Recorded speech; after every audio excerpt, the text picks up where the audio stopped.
Възможно ли е цялата ни история, която гордо наричаме наша, изобщо да не е написана от нас? Какво е нужно, за да създадеш един народ? Хиляди тонове гранит, които да издържат хилядолетия, или няколко страници хартия, написани от чужденци, които дори не знаят езика ти? Днес сме свикнали да се бием в гърдите, говорейки за траки, българи и необятното славянско море. Но замислили ли сте се някога кой всъщност конструира тази концепция? Дали идентичността ни е въпрос на ДНК и древни корени, или е просто една брилянтно измислена държавна халюцинация, създадена за да обслужва чужди интереси? Днес ще свалим прахта от гробниците и ще отворим позабравените архиви, за да видим как по-точно се конструира паметта на един народ. Добре дошли в света на буквара!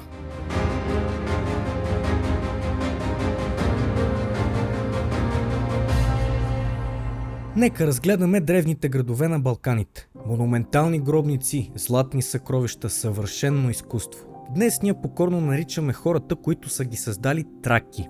Но истината е очевидна. Названието траки всъщност е събирателно понятие, обединяващо над 80 родствени племена, като мизи, гети, одриси, даки, които са имали общ език, общи обичаи и общ произход. За самите гърци обаче нарицателното траки е означавало просто необразовани, диви, варвари. Да търсим днес тракийски гени в кръвта си е все едно след векове някой да търси георгски гени у българите. Това е термин наложен отвън, неприложим за реалната историография. И тук стигаме до най-големия удар по нашата историческа памет. Днес непрекъснато ни проглушават ушите с Древна Гърция. Но според изследователите, древна гръцка държава никога не е съществувала като реално държавно обединение. Нещо повече, твърди се, че няма древногръцки царе, няма автентична гръцка митология, няма гръцки богове, нито гръцка азбука. Цялото това културно наследство е присвоено от великата пелазгийска цивилизация от племена, дошли от Африка, които днес наричаме гърци. Познаваме процеса много добре от ежедневието си. Както днес наричаме всички копирни машини Xerox, а всички електронни клавишни инструменти Йоника по името на първите фирми-производители. Така и в древността имената и понятията са се прехвърляли и присвоявали. Дори Троянската война, онази гордост на елинизма, според някои източници е била просто война между самите тракийски племена, а не гръцка епопея. Истината, която официалната наука често отбягва, е, че представата за Древна Гърция и по-късно Византия е до голяма степен конструкт и измислица от 18 век, създадена защото на Европа й е трябвало липсващо звено между древните култури и Римската република. Трябва ли да вярваме, че 300 спартанци са спрели милионната армия на Ксеркс? Дали това са измислици и глупости на търкалета, почиващи на устни предания, чрез които съседите ни са си приписвали чужди успехи? Но ако не сме траки в гръцкия подигравателен смисъл на думата, то тогава откъде идва това название, което споделяме днес? Раждането на името на един народ е бавен и кървав процес. В древността няма обединени нации. Най-силното племе постепенно разширява властта си, покорява роднините си и неговото име поглъща всички останали. Сред огромното семейство на мизите, които успяват да се наложат над своите съседи, е съществувала специфична група, носеща името Болги, най-древният вариант на българи. Тъй като в периода 4-7 век след Христа тези хора са били най-силни и престижни, тяхното име постепенно е било прието от всички останали родствени племена – беси, гети и прочие. Това е било марка за сила. Но нека обърнем внимание към хрониките. През 1096 година, по време на първия кръстоносен поход, френският свещеник Фулко описва преминаването през нашите земи по следния начин. От тук те поели път през земите на българите, които назовават траки според предишните паметници. Ромейският историк Лаоник Халкокондил и Димитрий Хоматян също пазят традицията, че българите произлизат от древните тракийски племена, трибали и фриги. А какво да кажем за нашата собствена скрита памет?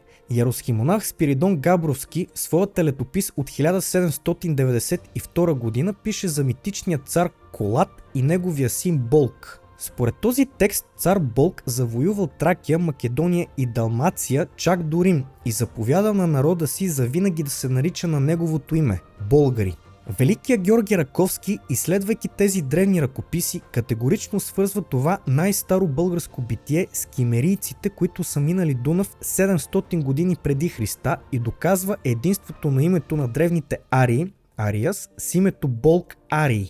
И тук стигаме до мащаба, който съвременната матрица се опитва да скрие от нас. Учат ни, че сме номадско племе конници, които се появили от нищото през 681 година. Но историческите извори пазят една смразяваща гигантска истина. Държавата на Спорух не е първата. Тя е едва 12-та поред българска държава. Според изследователи и писатели като Стефан Цанев, през хилядолетията българите са създали над 15 държави, разпръснати из целия познат свят. Нека ги изброим. Държава над планината Тян Шан в Сибир под върха Кан Тенгри, кръстен на бог Тангра. Балхара, Бактрия в Памир и Хиндукуш. Балхарис в Месопотамия с царица Балхис. Втора Балхара в Северна Индия, основана от Гардама. Булхар в Армения, основана 127 година преди Христа от вожда Вунт. Стара Велика България на Авитохол и Кубрат. Волжка България, Панонска България на Атила, държавата Долоба и други. Факт е, че сме били цивилизатори. Същите тези българи се твърди, че през 2137 година преди Христа някъде на север от Китай разбиват многобройната китайска армия, използвайки безупречните си познания за космоса. Те атакуват точно по време на пълно слънчево затъмнение, хвърляйки врага в абсолютен ужас. Излиза, че тези хора са изчислили хилядолетия преди Христа, че Земята обикаля Слънцето за точно 365 денонощия. Знания, заради които безпросветна Европа по-късно изгаря учени на кладата. Дори името на нашия континент Европа също крие древна тайна. Според историци, някога това име е обхващало териториите на днешна Странджа и Тракия. Учените твърдят, че Евро означавало изток, а Па означава планина. Източна планина.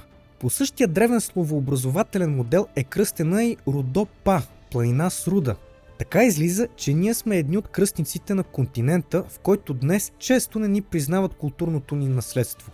Ако това е така, как е възможно народ с такова колосално минало да се свие до ъгъла на Балканите и да забрави кой е? Тук на сцената излиза най-страшното оръжие на империите – манипулацията на колективната памет. За да унищожиш един народ, не е нужно да избиваш всички до крак. Достатъчно е да разделиш миналото му на парчета и да му дадеш нови изкуствени имена. Точно това правят термините прабългари, траки и славяни. Те разделят един и същи народ с едни и същи държавни традиции, бит и фолклор, представяйки го като отделни, никога не съществували единици етноси. Терминът славяни е изцяло политическа категория, въведена чак през 17-18 век, първоначално стъпвайки на старо прозвище на гетите. Както говорихме за механиката на паметта, западни книжовници като Мавро Урбини създават този хартиен конструкт, този мега етнос, за да се противопоставят на германския свят. А след това ние го приемаме за чиста монета. Започваме да изследваме Славянско море, заквасено с някаква прабългарска мая, докато истината е изумително проста. Тук, по нашите земи, през 4 до 7 век не са се преселвали океани от нови хора. Тук продължават да живеят същите тези хора, които винаги са си били тук. Траките и българите имат неразривно силна връзка помежду си. И не само това. Според изследователи, дори покръстването през 865 година от свети цар Борис I като първо приемане на православната вяра е фанариотска лъжа, измислена от Цариградската патриаршия през 18-19 век, за да се измести хронологията и да се внуши, че цивилизацията ни идва от Константинопол.